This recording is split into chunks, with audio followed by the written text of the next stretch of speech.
Hello बच्चों, आज हम लोग शुरू करने वाले क्लास 9 का एक्सरसाइज 9.2। इसमें क्वेश्चन नंबर 1 क्या बोल रहा है, देखो। Two circle of radius 5 centimetre and 3 centimetre intersect two points and distance between their centre is 4 centimetre. Find the length of the common कोड। दो सर्कल मैंने बना दिए हैं ऑलरेडी। क्यों? क्योंकि अगर मैं अभी बनाऊंगा ना तो बहुत ज़्यादा टाइम जाएगा।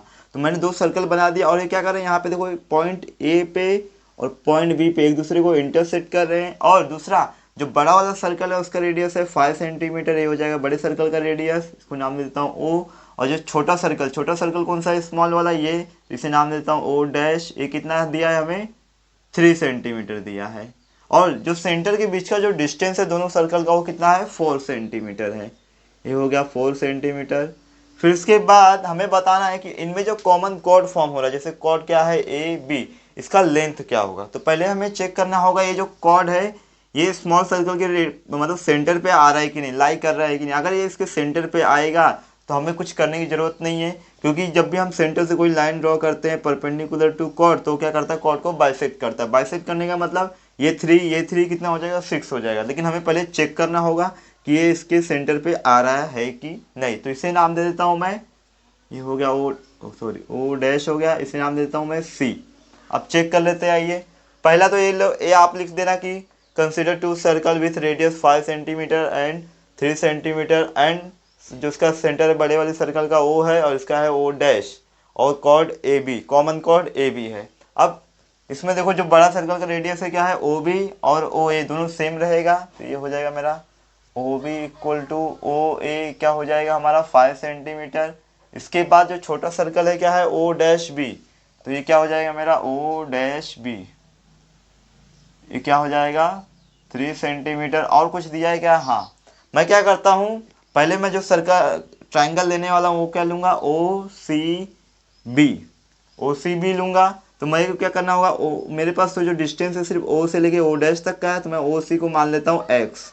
क्या मान लेता हूँ, ओ सी को एक्स मान लेता हूँ। यहाँ पे लिख देता हूँ let O C is equal to x centimetre. और ओ सी तो मिल गया मेरे को। अब मेरे को चाहिए क्या, ओ डैश सी भी चाहिए। तो ओ डैश सी कैसे मिलेगा, जब मैं इस ओ सी में से इस ओ डैश को माइनस करूंगा। यानी कि क्या चाहिए मेरे को, ओ डैश सी चाहिए। तो इसके लिए क्या करूंगा मैं, ओ सी में से ओ डैश को माइनस करूंगा। तो ओ सी कितना माना मैंने, एक्स माना है। और ओ डैश कितना मेरे पास 4 है। तो ये हो जाएगा मेरा ओ डैश सी का वैल्यू। अब इसके बाद हम लोग सॉल्व करते हैं। पहला जो मैं ट्राइंगल लेता हूँ वो लेता हूँ मैं ओ सी बी। तो यहाँ पे ले लेता हूँ in triangle O C B, in triangle O C B. इसमें क्या होगा, ये तो हमें पता है कि ये क्या है, परपेंडिकुलर है। जब भी हम क्या करते हैं, ड्रॉ करते हैं सेंटर से, तो ये क्या होता है, परपेंडिकुलर होता है। तो हम लोग क्या करेंगे, इसमें पाइथागोरस थ्योरम अप्लाई करेंगे। तो ये हो जाएगा हमारा हाइपोटेनियस यानी O B square, O B square. तो यहाँ पे लिख दो अप्लाइंग पाइथागोरस थियरम। क्या, पाइथागोरस थियरम। अब इसमें क्या होगा, ओ बी स्क्वायर हो गया, फिर ओ सी स्क्वायर और B C square is equal to O C square plus B C square. O B कितना है अपने पास, 5 सेंटीमीटर है, 5 का स्क्वायर हो जाएगा। और ओ सी कितना माना है मैंने, इधर माना है देखो एक्स, ये हो जाएगा x square plus B C कितना है, बी सी नहीं है अपने पास।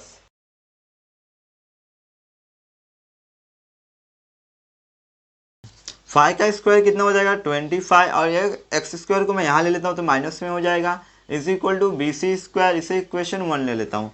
अब मैं दूसरा ट्राइंगल लूंगा। दूसरा ट्राइंगल कौन सा लूंगा, ये छोटा वाला स्मॉल वाला ओ डैश सी बी। तो इसमें लिख दोगे इन ट्राइंगल, कौन सा ट्राइंगल है मेरा, ओ डैश सी बी।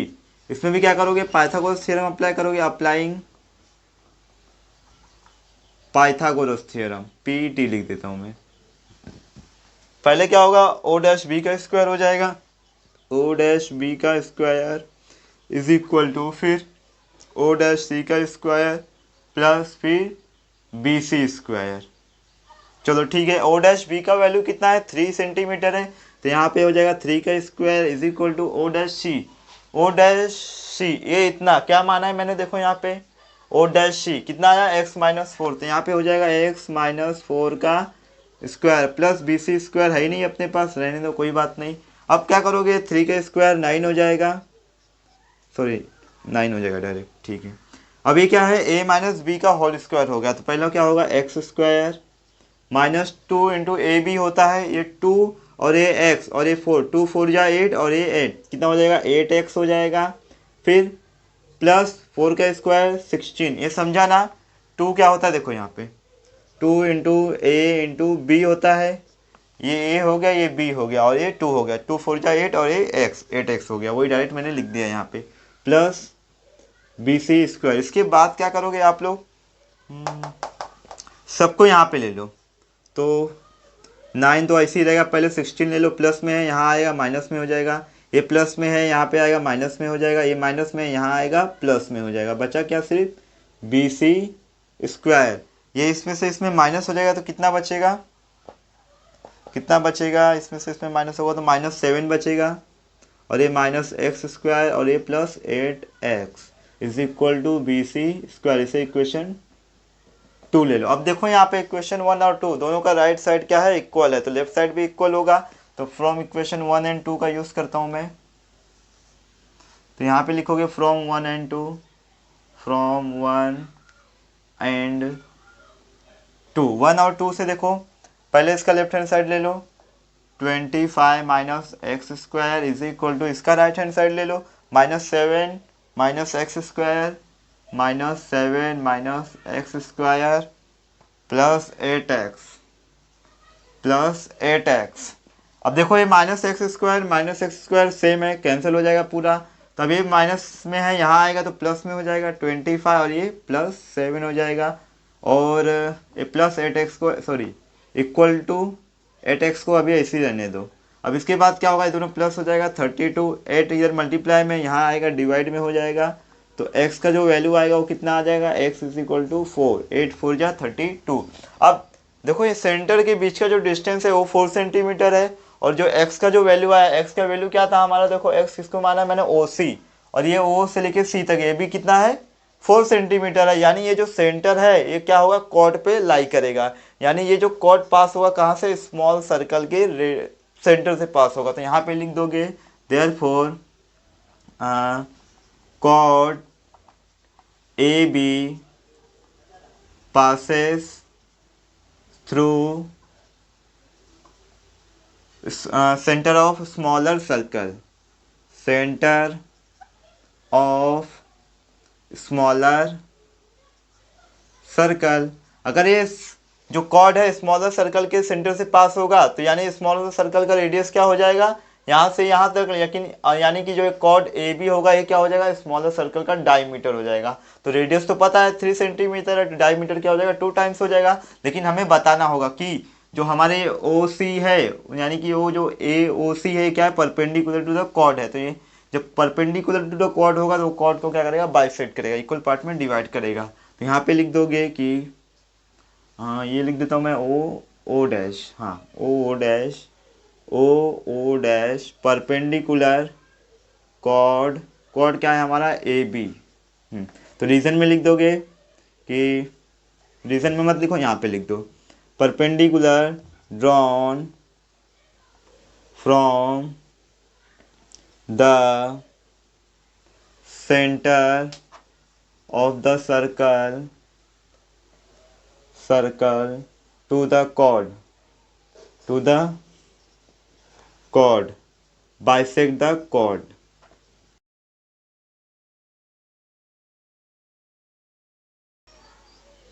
अब ये सी को भूल जाओ क्योंकि ये सी हट गया, क्योंकि ये जो ओ डैश है ये इस पे लाई कर रहा है, ए बी पे लाई कर रहा है, तो ये हमारा जो ओ डैश बी होगा ये क्या हो जाएगा, स्मॉलर सर्कल का रेडियस हो जाएगा। हमें क्या चाहिए, ए बी चाहिए, तो ए बी क्या हो जाएगा, डायमीटर हो जाएगा, यानी 2 टाइम्स रेडियस हो जाएगा। तो यहाँ पे हमारा जो ए बी होगा वो क्या हो जाएगा, 2 टाइम्स ओ डैश बी, और ओ डैश बी कितना है अपने पास, देखो यहाँ पे ओ डैश बी कितना है 3 सेंटीमीटर है, तो यहाँ पे लिख दोगे A B is equal to 2 into 3 is equal to 6 centimetre.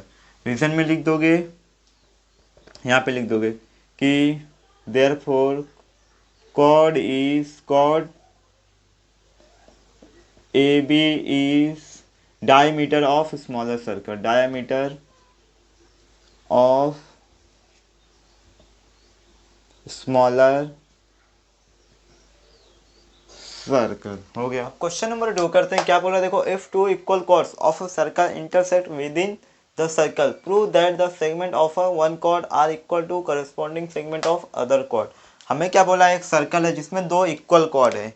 कौन कौन से, देखो एक ए बी हो गया और दूसरा ये सी डी हो गया। ये दोनों कॉर्ड क्या है, आपस में इक्वल है और ये क्या करे, सर्कल के इनसाइड एक दूसरे को इंटरसेक्ट कर रहे हैं। तो मैं इसको नाम देता हूँ, इस इंटरसेक्ट पॉइंट को एम नाम दे देता हूँ।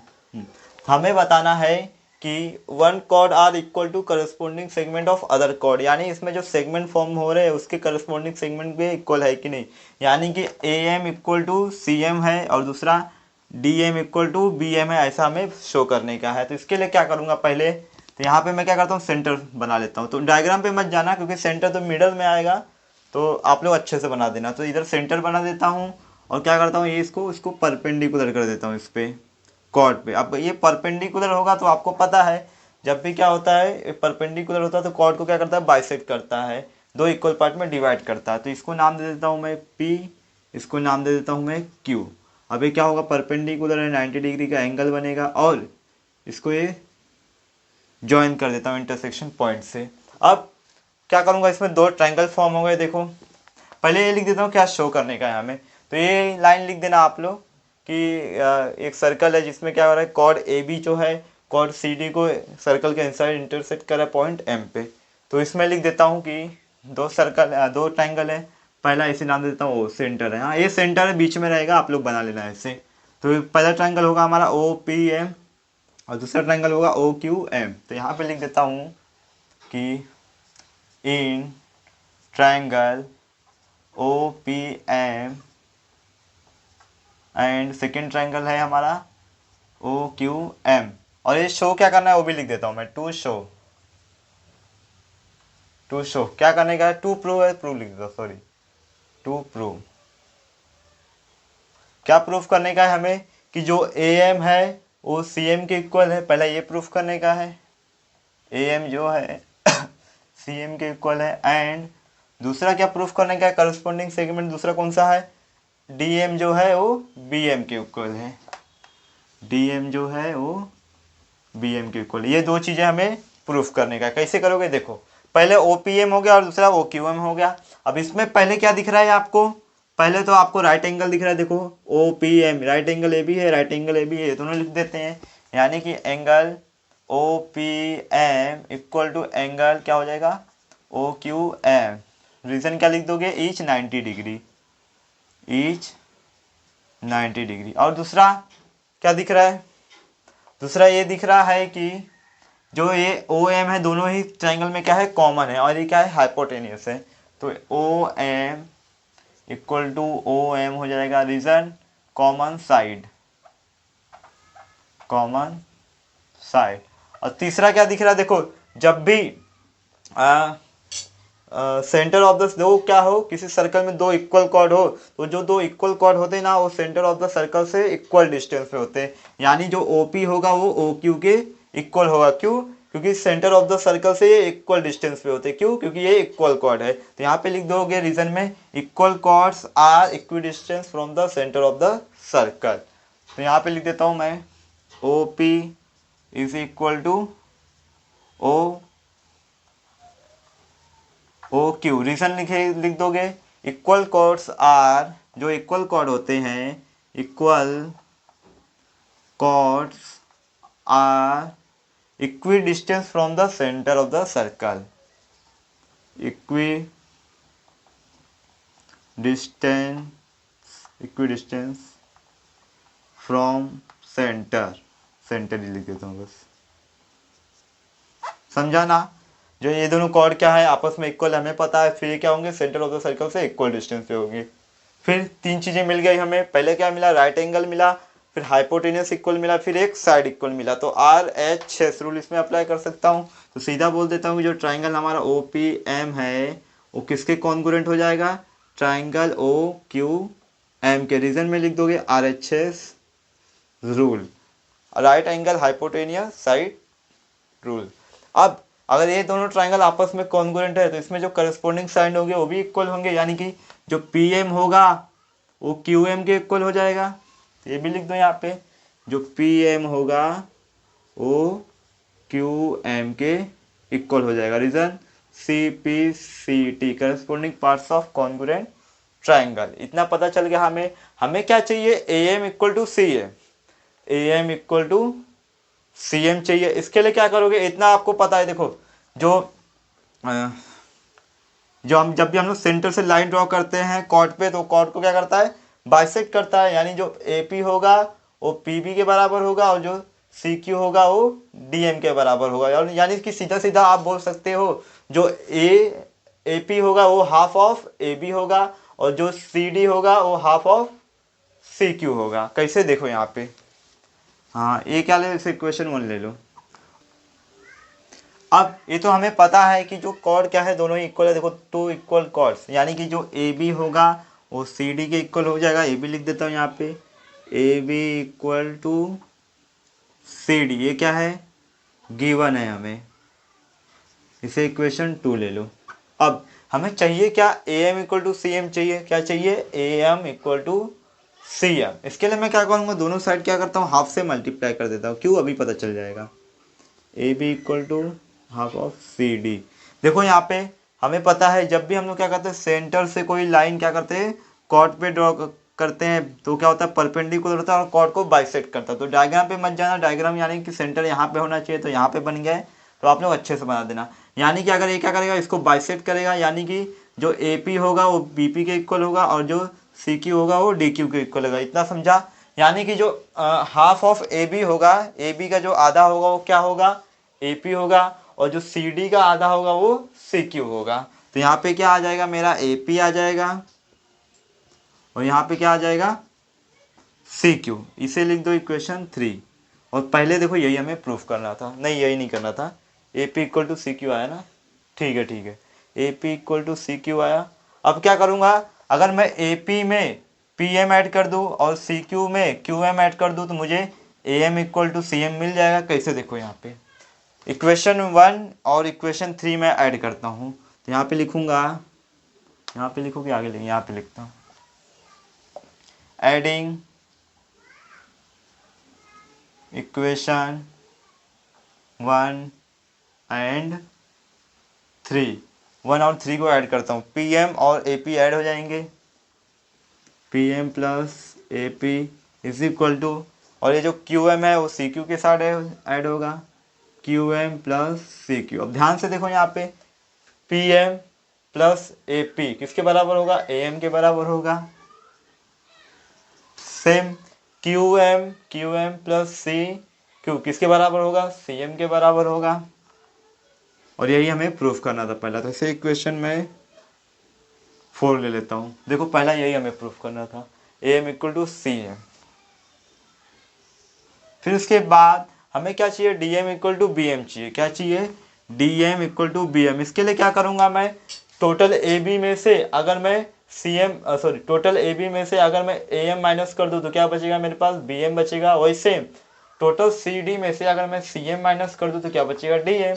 तो ये कहाँ है पे, देखो पहला तो ये ए एम सी एम यहाँ पे है, और जो हमारा ए बी और सी डी, इक्वेशन 2 और इक्वेशन 4 को क्या करना पड़ेगा, सब्ट्रैक्ट करना पड़ेगा। तो यहाँ पे लिख दूंगा मैं सब्ट्रैक्टिंग है इसका मतलब, equation 4 from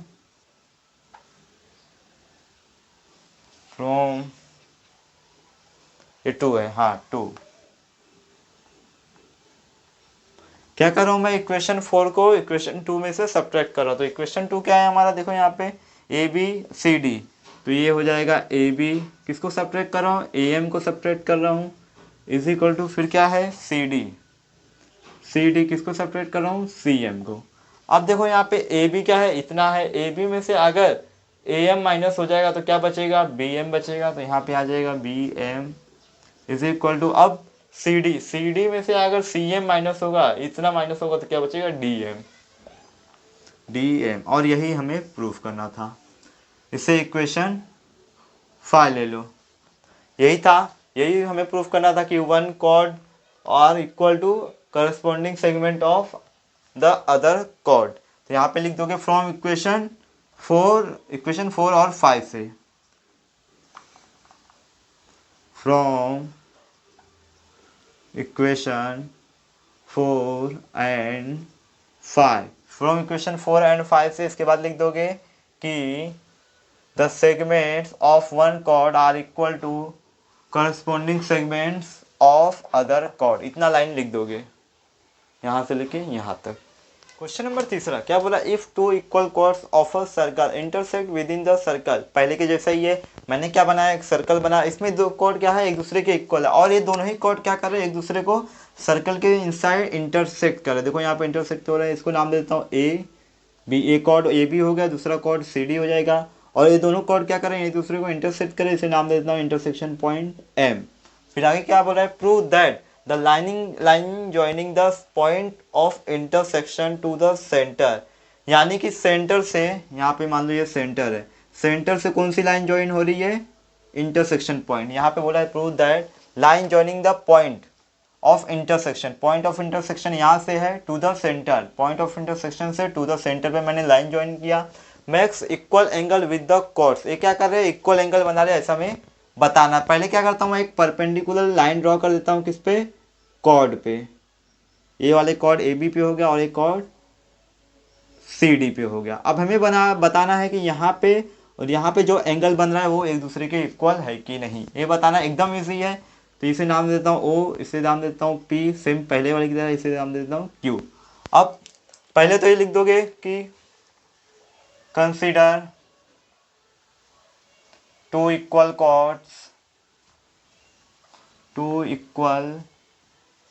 chords A B and दूसरा कॉर्ड क्या है मेरा, C D, intersect within the circle, intersect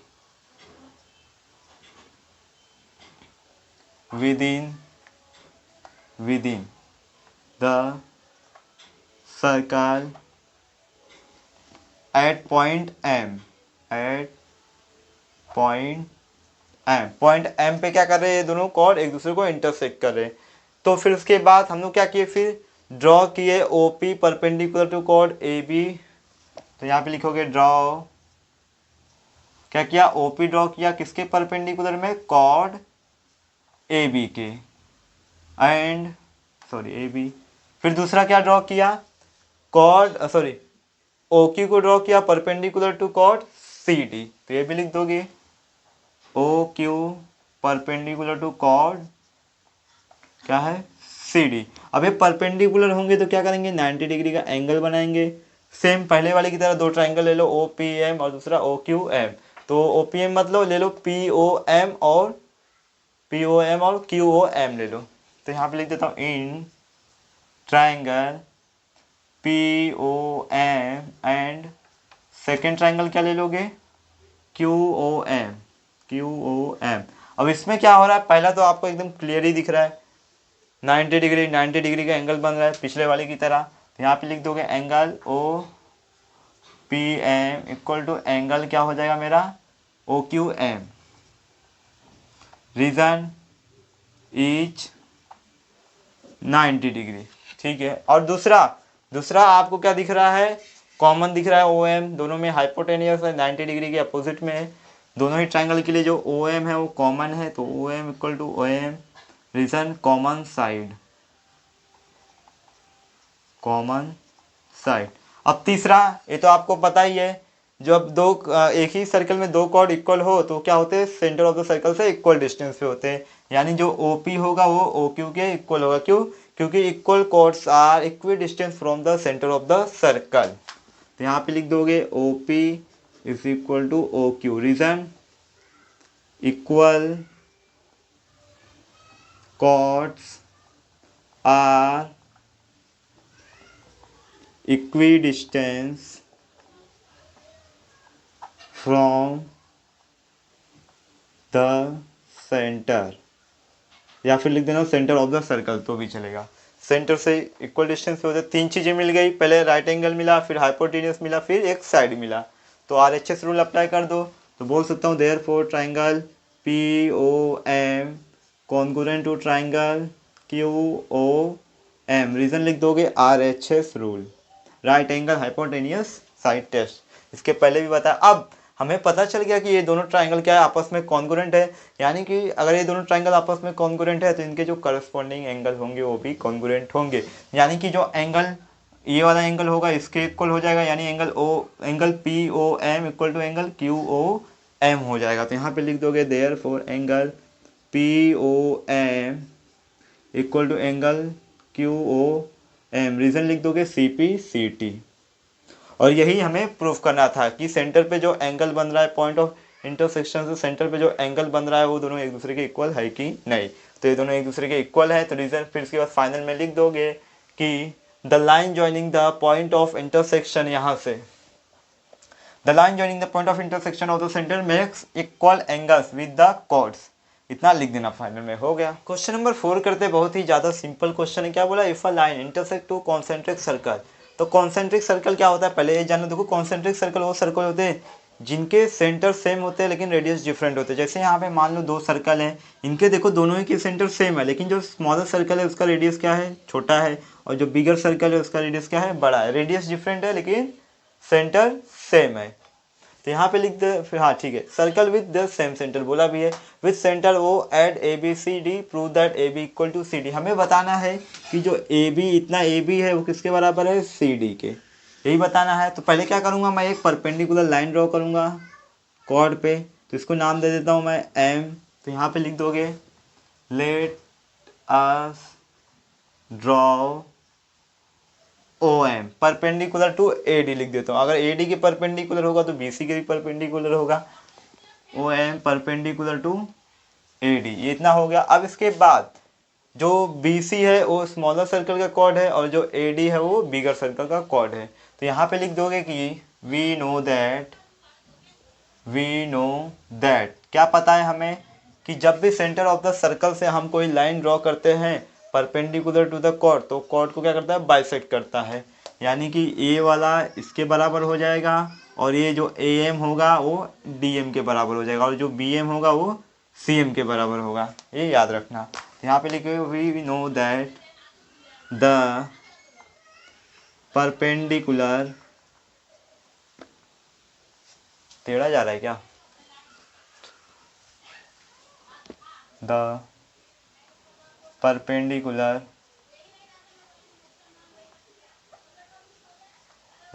drawn from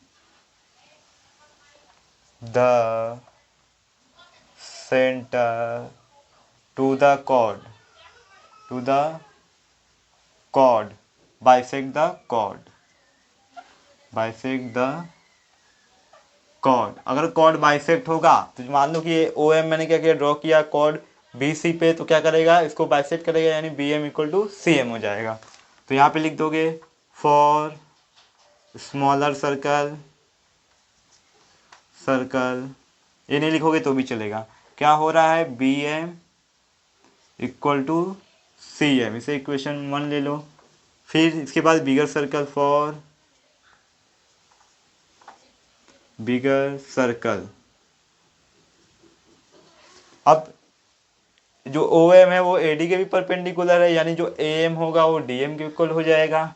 statement यहाँ पे लिख दिया है मैंने, जो AM होगा वो DM के इक्वल होगा। इसे इक्वेशन 2 ले लो। अब क्या करूँगा, इक्वेशन 1 और 2 को सब्ट्रैक्ट करूँगा। तो यहाँ पे लिख दूंगा सब्ट्रैक्टिंग, लिख देना सब्ट्रैक्टिंग इक्वेशन 1 फ्रॉम 2।